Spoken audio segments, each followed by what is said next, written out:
बात कर लेते हैं छत्तीसगढ़ में विजन 2047 पर गरमाई सियासत की। बीजेपी कांग्रेस के बीच घमासान जारी है। इसको लेकर दीपक बैज के बयान पर संतोष पांडे ने पलटवार किया। मानसिक दिवालियापन से गुजर रही है कांग्रेस पार्टी, संतोष पांडे ऐसा कह रहे हैं। झूठे सपने दिखाना बंद करे बीजेपी, दीपक बैज ऐसा कह रहे हैं। तो 2047 विजन छत्तीसगढ़ में विजन 2047 पर राजनीति गर्म है। कांग्रेस कह रही है कि झूठे सपने दिखाना बंद कीजिए, वहीं बीजेपी कहती है कि मानसिक दिवालियापन से गुजर रही है कांग्रेस पार्टी। छत्तीसगढ़ की नेता भी हवा वही बातें कर रहे हैं। 2024 संभल नहीं रहा है। 2024 को में सरकार जनता के हितों की नहीं रक्षा कर पा रही है। 2024 में सिर्फ 8 महीने में सरकार पूरी तरह से फेल हो चुकी है।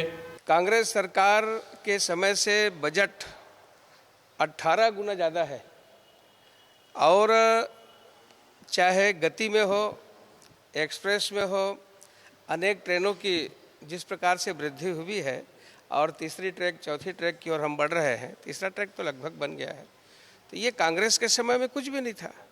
तो कुल मिलाकर के हमारे छत्तीसगढ़ी में कहते हैं कि कम से कम सूपा हासे तो हासे, चलनी को हासने का अधिकार नहीं है। कम से कम कांग्रेस इस प्रकार की बात ना करें। तो किस तरह की सियासत हो रही है विजन 2047 को लेकर, उसे समझेंगे। सीधे हम राजधानी रायपुर का रुख कर लेते हैं। हमारे सहयोगी नीतीश गर्ग हमारे साथ जुड़ गए हैं लाइव। नीतीश, सत्ताधारी दल का काम होता है विकास के कामों को आगे बढ़ाना, विकास के लिए विजन बनाना, तो सत्ताधारी दल कर रहा है। विपक्ष का काम होता है विरोध करना, तो विपक्ष अपना काम कर रहा है। नीतीश।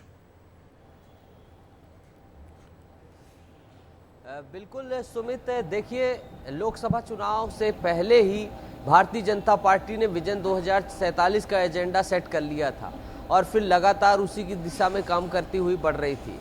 तो वही भारतीय जनता पार्टी छत्तीसगढ़ में कांग्रेस को हराने के बाद जब सत्ता में आई, तो जब सत्र हुआ उसमें इन्होंने विजन 2047 की बात करी और आगे बढ़ते हुए इसी एजेंडे पर चलती हुई भारतीय जनता पार्टी ने विजन 2047 को सेट किया। लगातार मुख्यमंत्री जब भी जाते हैं, अन्य मंत्री जाते हैं, जब आते हैं विजन 2047 की बात करते हैं और लगातार कांग्रेस भी इसी को लेकर निशाना साधती हुई नजर आ रही है। दीपक बैज ने एक बार फिर से निशाना साधा है और आज प्रेस कॉन्फ्रेंस है उनकी और ऐसे कयास है कि फिर से एक बार वो निशाना साधते हुए नजर आएंगे और वो 7 महीने की जो सरकार है उसकी विफलता को बता रहे हैं। उनका आरोप है बार बार कि सरकार विफल हो रही है और बात कर रही है विजन 2047 की। इस पर संतोष पांडे ने करारा पलटवार किया है। उन्होंने तमाम कांग्रेस पार्टी को आईना दिखाया। वहीं महाभियोग की बात करें, उपराष्ट्रपति के खिलाफ जो लाया जाने के लिए तैयारी की जा रही है विपक्ष के द्वारा, उसे लेकर भी संतोष पांडे ने निशाना साधा है। तो विजन 2047 और सरकार के वर्तमान कार्यकाल को लेकर लगातार यही सियासत देखने को मिल रही है कि विपक्ष निशाना साध रहा है और पक्ष इस चीज को लेकर पलटवार करते हुए अन्य मुद्दों को समेटते हुए विपक्ष पर निशाना साधता हुआ नजर आ रहा है। सुमित। ठीक है नीतीश, बहुत धन्यवाद, बहुत शुक्रिया जुड़ने के लिए, तमाम बातचीत के लिए धन्यवाद आपका।